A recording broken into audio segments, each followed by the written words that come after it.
Olá, muito bem-vindo. Eu sou o Divino Ronaldo, comunicador do agronegócio e apresento o AgriProsa Podcast. Vamos começar? Esse episódio tem um oferecimento da Organic Brasil. Você sabia que, ao usar fertilizantes organominerais, você melhora a fertilidade do solo a longo prazo e estimula a atividade microbiológica? Organic Brasil. Inovação e tecnologia para o futuro da agricultura, atendendo tanto pequenos quanto grandes agricultores com nossos fertilizantes de alta qualidade. Utilizamos tecnologia avançada para tratar e enriquecer a matéria orgânica por meio de processos industriais exclusivos. Nossos fertilizantes organominerais aumentam a capacidade de retenção da água do solo, tornam as plantas mais resistentes a estresses climáticos, resultados comprovados para maiores lucros. Organic Brasil, cultivando inovação, colhendo resultados. Agro e Prosa, apresentação Divino Ronaldo. Nós estamos no período o período de seca ainda, né? Não está chovendo, mas as chuvas logo vão começar. E o assunto de hoje tem tudo a ver com isso. O meu entrevistado de hoje será Rodrigo Naime, que é consultor de desenvolvimento de mercado e produto. É especialista em cana, em citros e em eucalipto. E o tema da nossa entrevista será controle da cigarrinha das raízes nos canaviais. Rodrigo, é um prazer falar com você. Seja muito bem-vindo ao nosso programa e nosso podcast. Muito obrigado. Para mim também é uma alegria e um prazer estar aqui e poder contribuir com todos os participantes aí com informações técnicas que assegurem maior produtividade, rentabilidade e qualidade da produção. Falar de canavial nesse momento é importante porque nós tivemos muitos focos de incêndio esse ano, eu acho que até muito acima da média, né, Rodrigo? É verdade. Nós estamos vivendo um ano atípico porque as chuvas elas interromperam um pouco mais cedo e nós já tivemos um verão com poucas chuvas. Então a quantidade de palha, a quantidade de matéria seca no campo é muito grande mesmo. Então a exposição e o risco a incêndios é maior, né? Esses incêndios, eles acabam destruindo a parte da produtividade, a produção. Isso é um problema muito sério, inclusive ambiental. Rodrigo, antes de entrar na questão da cigarrinha, o fato de nós termos tido um período mais seco, um período até mais prolongado, com menos chuvas, isso influencia de alguma forma em relação a pragas e doenças da cana-de-açúcar? Essa sua pergunta é muito interessante, muito obrigado. Porque, na verdade, na maioria das culturas, de uma forma geral, a gente pode dizer que a seca favorece a ocorrência de pragas, exceto duas pragas importantes que ocorrem na cultura da cana-de-açúcar. A broca da cana, que ocorre no período chuvoso, e o nosso assunto principal, a cigarrinha das raízes. Ela ocorre exclusivamente no período chuvoso e precisa ser controlada para que não cause danos graves e um prejuízo muito alto para os agricultores. Quais são, já entrando no assunto aí da cigarrinha das raízes, quais são os principais fatores que tornam o período chuvoso mais propício, Rodrigo, para a proliferação da cigarrinha das raízes nos canaviais? A cigarrinha é um inseto muito interessante, ela fica abrigada nas proximidades do sistema radicular da planta, ali na região do solo mesmo, né? Então, a cana-de-açúcar, à medida que vai crescendo, vai formando um espaço com muita palha, né? Muita palha, que são das colheitas anteriores, vai se acumulando palha.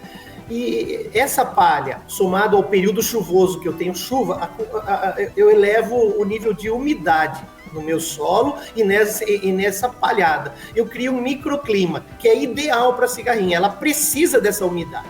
A cigarrinha das raízes da cana, a Maranarva SP, ela produz uma espécie de espuma mesmo, literalmente uma espuma. Se você abre a palha ali no colo da planta, no solo, você já vai observar essa espuma e é uma estrutura de proteção para a cigarrinha. Mas essa espuma, ela só consegue produzir se tiver umidade. Sem umidade, ela realmente fica indefesa e daí o calor, a alta temperatura mata a cigarrinha. E ela fica ali sugando a planta, se alimentando e gerando seus descendentes, aí avançando no crescimento populacional e causando prejuízos, né? Você falou desse microclima, eu tenho certeza que muita gente já viu essa espuma ali e não sabia o que era. Mas como é que essas condições climáticas, como a temperatura e a umidade, influenciam o ciclo de vida da cigarrinha das raízes e a sua capacidade de causar danos à cana-de-açúcar? Olha, a cigarrinha biologicamente desenvolveu um sistema de resistência. Ela, à medida que as fêmeas vão fazendo a postura, parte dos ovos, a maior parte dos ovos, eles ficam numa estrutura de resistências. Nós chamamos de ovos quiescentes. O que quer dizer isso? São ovos que a ninfa não vai eclodir. São ovos que vão ficar numa espécie de dormência. E eles ficam aguardando o período chuvoso. Então, quando começam as chuvas, e aí eu tenho umidade relativa, eu tenho solo na capacidade de campo, eu tenho condições para que essas ninfas eclodam dos ovos e a partir daí vão começar uma nova geração. Então, a umidade é fundamental. A temperatura também é importante, né? Mas, naturalmente, nós temos o início das águas, ali o período de primavera e, em seguida, o verão. Isso favorece. Alta temperatura e alta umidade favorecem o desenvolvimento da cigarrinha. Ela chega a produzir, com essas condições favoráveis de umidade e temperatura mais alta, elas chegam a produzir 3 até 4 gerações por ano. E isso vai causar danos severos, com certeza. E essa primeira geração, ela é gerada a partir dos ovos quiescentes da safra anterior. Quer dizer, do último período chuvoso, lá de janeiro, fevereiro do ano anterior, os ovos eram quiescentes, estavam na estrutura de resistência. Quando chega em setembro, outubro, com o início das águas, eu tendo condição favorável, esses são as primeiras ninfas que vão eclodir. E aí elas vão começar o desenvolvimento e vão se desenvolver num ciclo populacional crescente até fevereiro, às vezes anos com maior intensidade de chuvas, podendo chegar até março e abril, né? Altas populações. E esse é o período que elas precisam ser controladas. Nós tivemos um fenômeno recente agora em que nós tínhamos variações de temperaturas muito bruscas, né, durante o dia, durante a noite, e às vezes você tinha aí, por exemplo, aqui na minha região, que eu estou em Goiás, nós tínhamos mais de 30 graus de temperatura durante vários dias. De repente a temperatura caía aí 15 graus, quase que de um dia para o outro. Isso de alguma forma influencia para a cigarrinha? Sim, influencia e favoravelmente para nós que produzimos cana, porque as baixas temperaturas desaceleram o ciclo, quer dizer, o ciclo de vida da cigarrinha fica mais longo.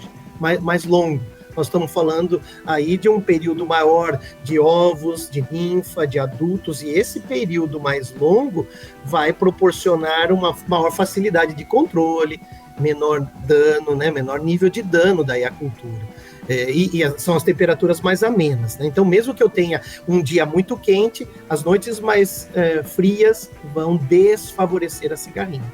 Agora, é importante ressaltar que o fator mais decisivo que favorece o desenvolvimento dessa praga, desse inseto, é a umidade, né? Se secar, realmente eu não vou ter o problema. Nós observamos isso em dezembro, janeiro de 2024, dezembro de 2023 e janeiro de 2024, nós tivemos um menor índice de chuvas, né? A precipitação foi bem menor e aí, consequentemente, a população de cigarrinha também foi bem menor. Lembra assim, o inseto, geneticamente ele está desenvolvido, vamos dizer assim, naturalmente, claro, mas a sua genética foi preparada para enfrentar os períodos secos através daqueles ovos que eu chamei inicialmente de ovos quiescentes. Então, quer dizer, quando a cigarrinha está exposta a uma condição mais seca ou de baixas temperaturas, ela desacelera o ciclo, desacelera o metabolismo, desacelera o desenvolvimento, e aí os ovos, a maior parte, passa a ser ovos quiescentes. E aí ela fica na estrutura de resistência. A população só vai aparecer novamente quando iniciarem as chuvas, quando tiver uma condição de novo favorável, né, que é alta umidade, principalmente, e alta temperatura.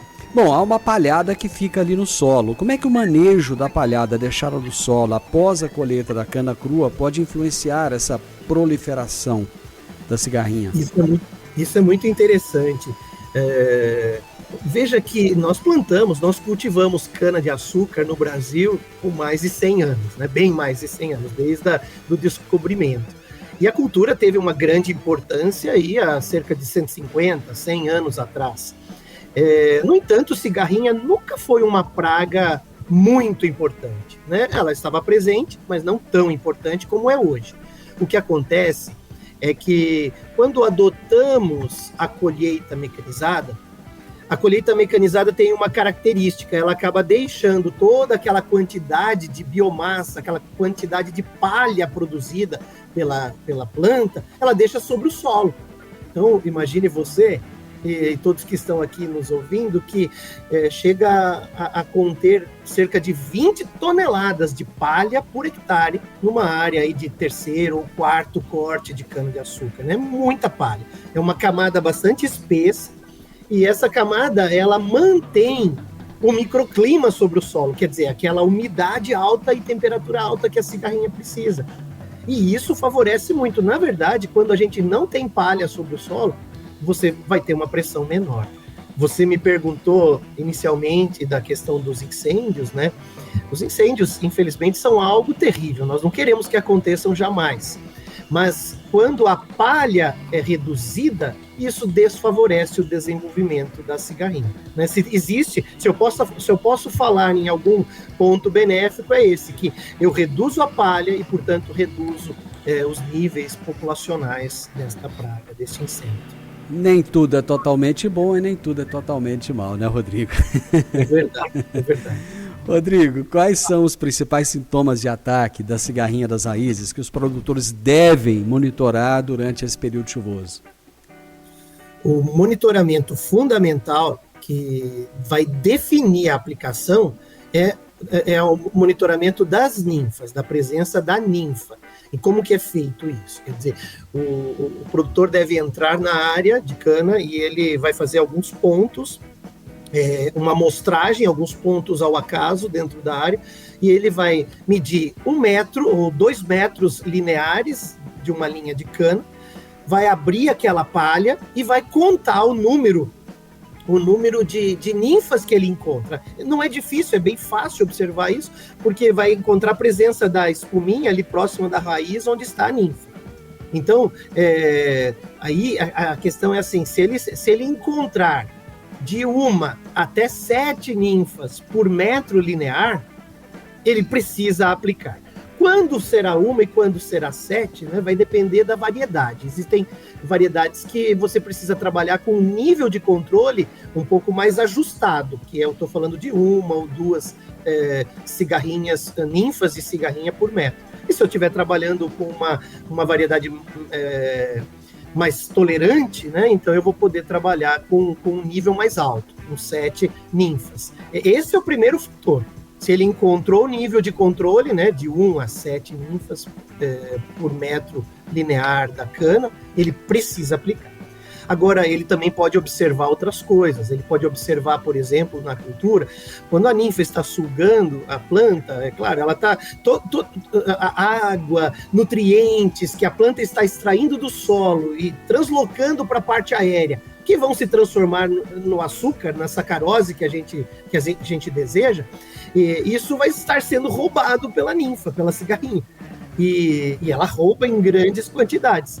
Nesse processo, ele vai conseguir observar, por exemplo, no colmo, abrindo o colmo da cana-de-açúcar, ele vai observar algumas partes onde houve o ataque do adulto, né? Agora não da ninfa, mas do adulto. Ele vai observar um vermelhidão, né? Que é típico daquela situação, porque a cigarrinha picou ali, ela é um inseto sugador e está succionando, está sugando a seiva da planta, então ali há uma oxidação daquele açúcar, fica vermelho. Então, abriu o colmo, abriu a cana, ele já vai observar essa vermelhidão, e isso é um problema. Além disso, o terceiro aspecto é a questão nas folhas. Ele também vai observar a cigarrinha, quando ela pica a folha, você já tem ali também o dano, né, a lesão na folha, a lesão no limbo foliar, o que compromete a fotossíntese. Mas de todos esses 3 aspectos, o que se monitora de verdade para tomar decisão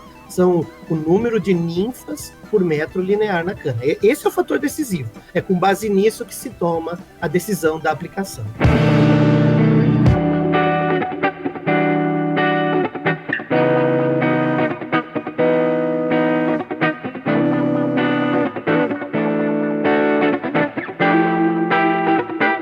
Hoje se fala muito de manejo integrado de pragas, né? Quais são as estratégias de manejo integrado que podem ser adotadas para controlar a cigarrinha das raízes de forma eficiente, mas também sustentável? Perfeito, obrigado por essa pergunta, porque é por isso que a minha profissão existe, né? Nós existimos para contribuir para que os agricultores produzam mais produzam com mais sustentabilidade. Né? Mais sustentabilidade, eu estou falando de buscar menor custo, menor uso de ferramentas, né, para o manejo dentro da possibilidade, menor agressão ambiental. São vários fatores que nós buscamos. Então, o manejo integrado de pragas, como nós chamamos de MIP, ele é a adoção de diferentes práticas de controle, né, para que você consiga obter o máximo resultado com o menor custo e com o menor impacto, tanto ambiental quanto menor desequilíbrio de insetos. Né? No canavial, a gente tem insetos benéficos que eu não quero matar, eu quero matar a cigarrinha especificamente, porque ela está causando um dano, porque ela está no nível de controle, ela está acima do nível de dano econômico. Mas se ela estivesse abaixo do nível de controle, eu também não quero matá-la. Né? Eu quero conviver o máximo que eu puder com uma condição biologicamente equilibrada no canavial ou em qualquer outra cultura. Equilíbrio. Então o MIP preconiza justamente a busca desse equilíbrio, com a adoção de diferentes métodos de controle e que são utilizados sempre com base no monitoramento, no levantamento populacional da praga. As aplicações são sempre feitas no nível de controle. Nós não queremos, e os agricultores também não querem, utilizar produtos ou utilizar qualquer ferramenta ou estratégia de controle quando não precisa. Porque quando não precisa vai causar um impacto. A gente pode fazer uma analogia, sabe? Como nós, se eu tenho uma infecção e eu faço um exame e constato essa infecção, veja, é o monitoramento. Eu sei que estou com uma infecção. E eu preciso controlar essa infecção, porque senão esse organismo vai se multiplicar no meu corpo e vai ceifar a minha vida. Então eu preciso lançar mão de um controle. Aí o médico, que é responsável, ele olha o monitoramento, que é o exame, e ele fala, olha, a sua infecção é muito grave, então nós precisamos usar uma ferramenta de controle muito mais agressiva. Ou então, a sua infecção é bem leve, bem tranquila. É só você tomar uma vitamina, é só você se proteger de friagem e você já vai estar bem. Então, a ferramenta de controle vai ser determinada em função da gravidade do ataque. E por isso que o monitoramento é fundamental, é muito fundamental. Então, quando eu falei para você que nós temos que monitorar, se eu tenho uma ninfa por metro, ou se eu tenho 7 ninfas por metro, é claro que minha estratégia de controle é diferente. Né? Uma ninfa por metro, eu posso fazer uma aplicação imediatamente, eu vou manter a população baixa, não vou ter danos. Se eu tenho 7 ninfas por metro, eu tenho uma condição favorável para a cigarrinha, é claro que eu preciso talvez lançar mão de 2 aplicações aí, eu tenho que baixar esse nível populacional. Caso contrário, eu vou ter danos, né? Vou ter perda de produtividade, etc.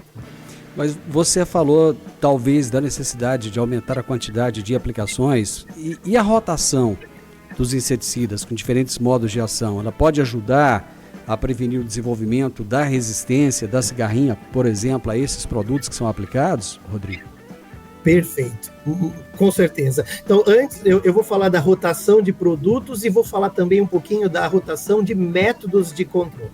Vou começar com métodos de controle, porque você havia perguntado sobre o MIP, e isso é muito importante nós apresentarmos para as pessoas que estão participando. Veja, eu tenho ferramentas de controle químico, né? São produtos defensivos agrícolas que foram desenvolvidos e registrados, né, para aquele controle. Tem uma dose, tem um posicionamento, um momento de aplicação.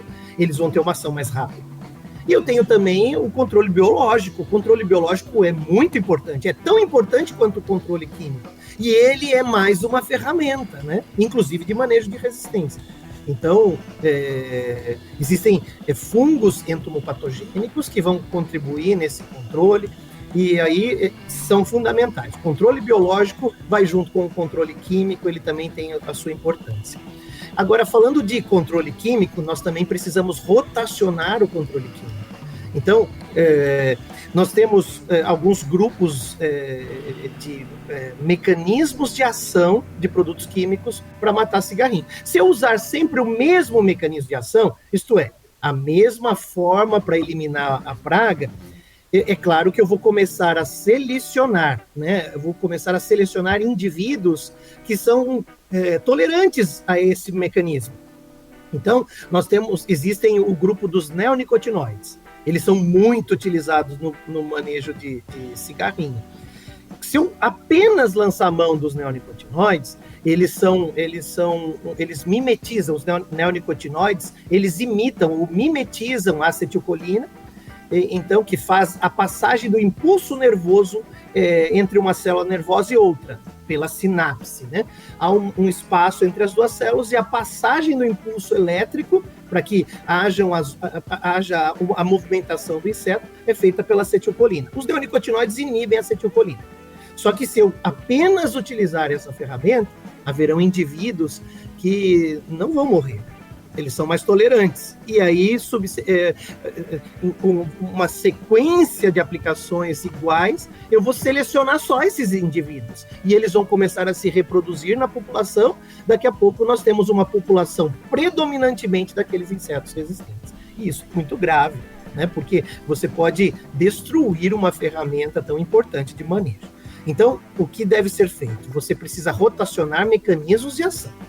Nós apresentamos, por exemplo, o neonicotinoide, que eu acabei de comentar. Existem também os produtos juvenoides. O que é um juvenoide? Ele é um produto que foi desenvolvido, ele imita o hormônio juvenil de crescimento daquele inseto. Isso é extremamente específico. Por isso é um produto bastante seletivo, bastante seguro, não tem nenhum impacto, né, para mamíferos, por exemplo, porque não tem o mesmo hormônio. Então, isso foi desenvolvido especificamente para aquele inseto. E aí, se eu combino essas duas ferramentas em mistura, aqueles insetos que eram tolerantes ao neonicotinoide vão morrer por causa do hormônio juvenil. Ou então vice-versa. Assim eu tenho um controle melhor e um risco de resistência menor. Mas não basta só isso, eu também preciso rotacionar com outros mecanismos de ação. Então, existem diversos produtos para o manejo, existem diversas ferramentas, a Ihara apresenta o Maxan, é uma dessas ferramentas, mas o agricultor deve lançar mão das diversas ferramentas para fazer a rotação de controle químico. Isso é fundamental. Bom, você citou o Maxan, né? Então, em termos de controle químico, quais são as principais características do Maxan, que o tornam assim tão eficaz contra as cigarrinhas das raízes, conforme você disse? Você lembra que eu comentei dos ovos quiescentes? Sim. Ovos que são a estrutura de resistência, né, da cigarrinha. Então, de um período chuvoso para um outro período chuvoso, né? Eu tenho uma manutenção populacional na minha área justamente por causa dessa estrutura de resistência.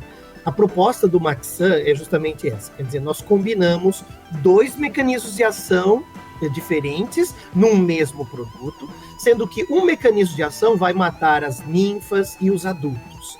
E o outro mecanismo de ação vai eliminar os ovos. Então isso é importante.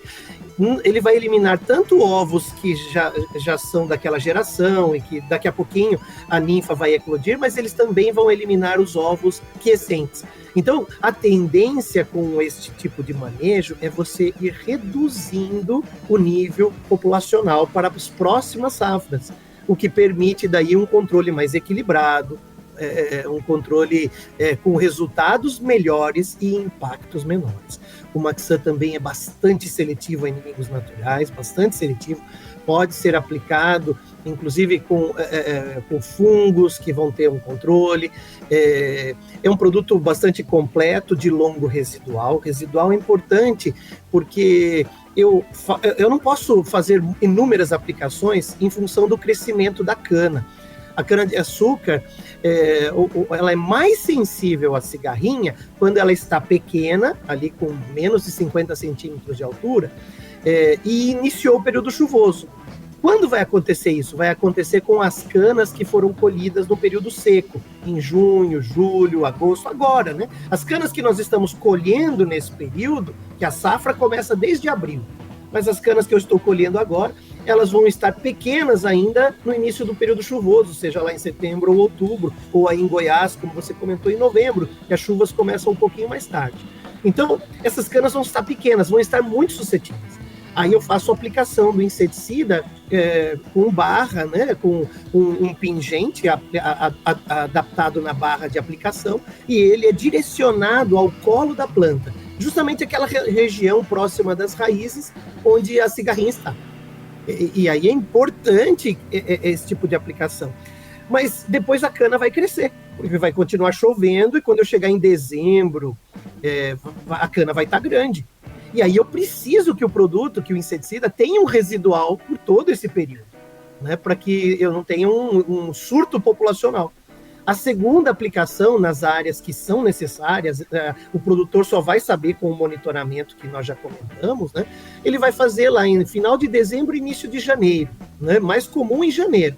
Por isso que o residual é importante. Não dá para ele fazer antes disso, senão ele não conseguiria fechar o período chuvoso todo, que vai de setembro, outubro até março, com 2 aplicações apenas. Teria que lançar mão de talvez 3 aplicações. Isso, além de custo, é o maior impacto, né? Maior número de operações, maior pegada de carbono, é o que nós não queremos, né? Então, Maxan é um produto bem completo, principalmente por causa desse aspecto. Longo residual, duplo mecanismo de ação, seletivo aos inimigos naturais, seletivo a insetos benéficos e aplicado no lugar certo, vai dar um período longo de controle e sucesso para o agricultor, né? Maior produtividade.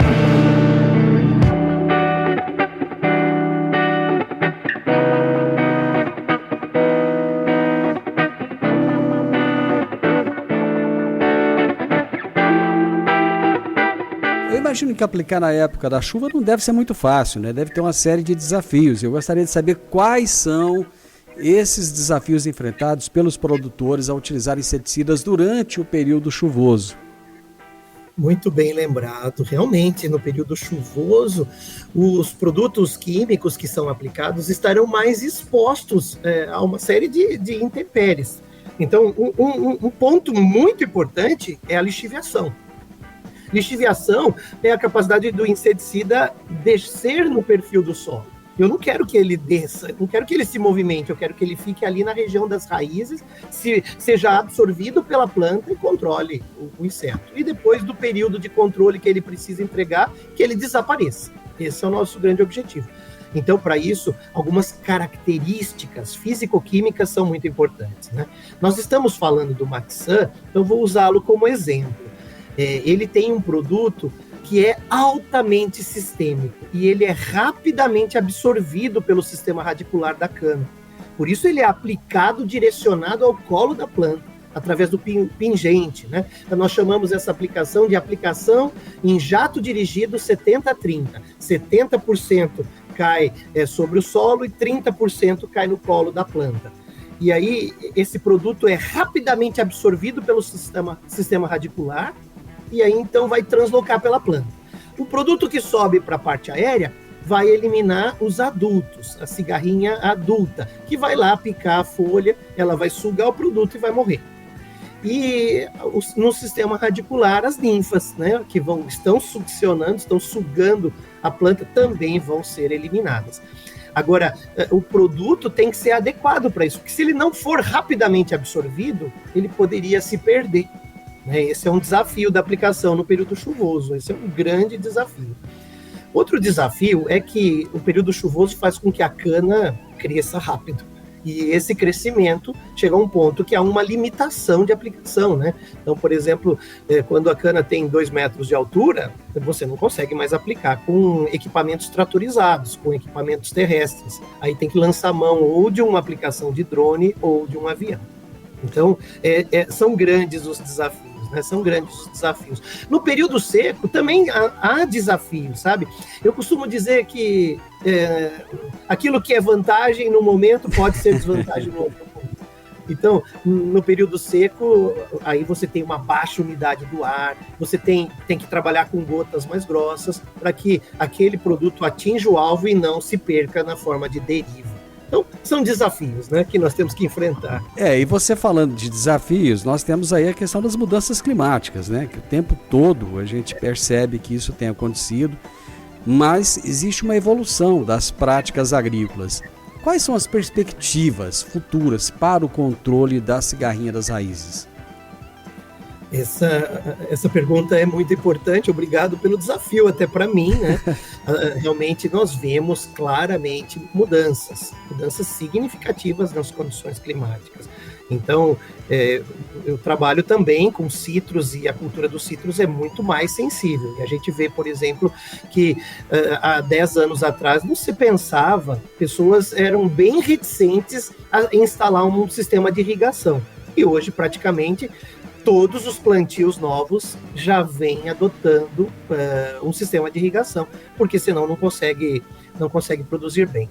Quando a gente fala de cana-de-açúcar, isso também é observado. Então, veja, nós temos tido períodos chuvosos com chuvas muito intensas, às vezes regiões com chuvas até em excesso, causando danos, problemas de lixiviação, problemas de erosão no solo. São desafios. E nós temos também período seco, às vezes muito seco, como foi esse ano. Olha que coisa interessante. O ano passado, nós tivemos talvez o melhor ano de produção de cana nos últimos 10 anos. Né? Foi a maior produtividade média, nós tivemos uma chuva equilibrada, foi um ano fantástico, né? Mas nós entramos esse ano, já entramos com déficit hídrico em dezembro e janeiro, né? Aí as chuvas atrasaram e aí começaram em fevereiro, avançaram um pouquinho mais, entraram em abril. Isso dificultou o plantio, né? Porque o plantio da cana acontece nesse período chuvoso também. Então dificultou o plantio, atrasou o plantio, foram grandes os problemas. Daí entrou um período seco muito intenso, né? E nós estamos hoje já com uma perda acumulada de produtividade de cana decorrente da seca, que é muito grave. E aí, ainda por isso, a gente viu essa situação de incêndios e tudo, né? Então, nós já temos cerca de 20 toneladas aí perdidas em termos de produtividade média, que são decorrentes da falta de chuva. O que a gente ganhou no ano passado, talvez a gente esteja perdendo esse ano, né? Eu digo talvez porque eu não medi exatamente, mas a gente tem uma perda muito significativa. E isso é um desafio. Então, aí, voltando para a pergunta, né? Quais são as perspectivas futuras? Então, essa oscilação, ela torna também instável o sistema pragas, plantas daninhas e doenças. Você não sabe exatamente como se preparar, então o planejamento nas usinas é muito importante, porque ela precisa pensar, se eu tiver um ano mais seco, eu tenho que estar mais preparado para esse tipo de ação. Se tiver um ano mais chuvoso, para o outro, para controle de cigarrinha, por exemplo, mais seco para o controle dos fenófilos. Então, o planejamento nas usinas é fundamental. Eu diria que é a área mais importante que vai definir aí o preparo daquela estrutura de produção para enfrentar as situações. Cada ano que passa tem sido diferente. Eu comecei toda a minha apresentação dizendo que esse é um ano atípico, mas nos últimos 10 ou 20 anos que eu trabalho com cana-de-açúcar, ainda não vi um ano que a gente aprendeu na escola que chamava-se típico. Né? Todos foram atípicos. E esse é o maior desafio, quer dizer, o que fazer? Então, o planejamento é fundamental, quer dizer, você precisa estar preparado. As previsões climáticas, né, têm se desenvolvido, têm sido aprimoradas, ainda há muito que se aprimorar, mas a gente já vê melhorias, a gente já vê estruturas de produção com uma mini estrutura de monitoramento climático, isso é muito importante, isso já é uma estrutura acontecendo. A gente já vê também empresas de produção investindo em áreas irrigadas, veja que interessante, até em cana-de-açúcar. Nós já temos usinas lá no Nordeste, por exemplo, que funcionam com cana irrigada. Então, o futuro mostra que nós precisamos cada dia mais investir em tecnologias para nós superarmos essas grandes alterações, né, de clima. Porque será um ano seco, será um ano úmido, será favorável à praga, será favorável à produção. No planejamento eu tenho que estar preparado para isso. Esse é o desafio. Com certeza não é fácil. Para a gente finalizar a nossa prosa, fechar aqui com chave de ouro, de que forma a conscientização e o treinamento dos produtores sobre as melhores práticas de manejo podem ajudar a minimizar, pelo menos, esses impactos, né, da cigarrinha das raízes aí durante o período chuvoso? Olha, para responder essa pergunta, eu quero começar a fazer uma introdução falando do trabalho da Ihara, que eu estou há 25 anos nessa empresa, e nosso slogan diz que a agricultura é a nossa vida. Nossa missão é contribuir para que a agricultura continue alimentando e movendo o mundo. Essa é a nossa missão. Então, por que eu estou dizendo isso? Porque essa missão nós não conseguimos cumprir apenas oferecendo boas ferramentas. As boas ferramentas são importantes e esse é um dos pilares principais que regem o trabalho da Ihara, quer dizer, desenvolver ferramentas que possam de fato resolver o problema com menor impacto, menor custo, maior sustentabilidade. Mas o outro pilar, sem dúvida, é a sua pergunta. O outro pilar é, essas ferramentas precisam ser usadas adequadamente, precisam ser aplicadas no momento certo, precisam ser monitoradas. Enfim, tem uma série de pontos que o agricultor, que o produtor, ele precisa conhecer, e só vai conhecer com o treinamento. Então, o segundo pilar é o nosso treinamento, a nossa extensão, né, a nossa presença no campo.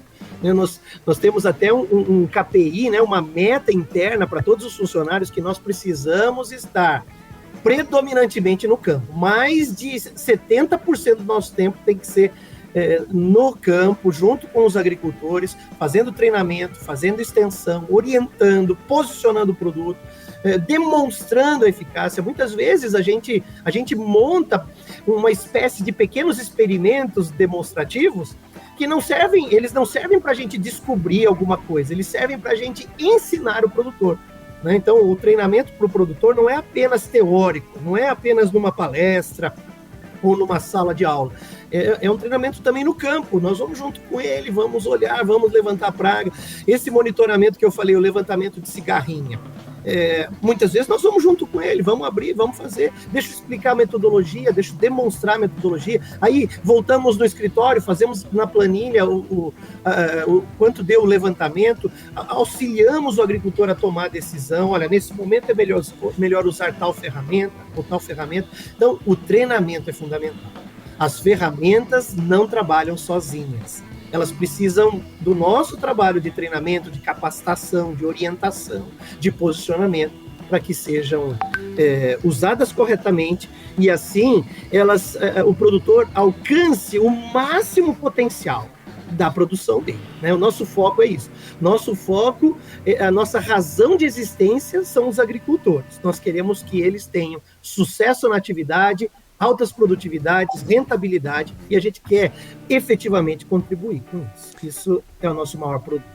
Meu amigo, que show, viu? Obrigado por proporcionar esse show de informações, essa fala tão motivada sua. Realmente, tem que ter 25 anos aí de carreira numa empresa para poder falar com tanta propriedade, para falar com tanta alegria. Te agradeço imensamente, muitíssimo obrigado e volte mais vezes.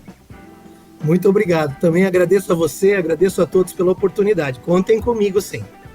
Eu conversei hoje com o Rodrigo Naime, que é consultor de desenvolvimento de mercado e produto, especialista em cana, citros e eucalipto. E o tema da nossa entrevista foi o controle da cigarrinha das raízes nos canaviais. O podcast Agro e Prosa tem o objetivo de falar do agronegócio de forma fácil, simples e descomplicada. Diariamente conversamos com os maiores atores do agro e abordamos os mais diversos assuntos de interesse de produtores rurais, técnicos, pesquisadores, profissionais da área e simpatizantes do agronegócio. Se você gosta do nosso podcast, então você pode nos ajudar. É muito simples. Basta seguir-nos nas principais plataformas de streaming e também no YouTube. Se você deixar um gostei, compartilhar os episódios e deixar um comentário, já vai nos ajudar muito a dar relevância tanto ao podcast quanto ao canal. E o mais importante de tudo, nos siga para receber notificações de novos vídeos e episódios. Um grande abraço para você e até a nossa próxima prosa.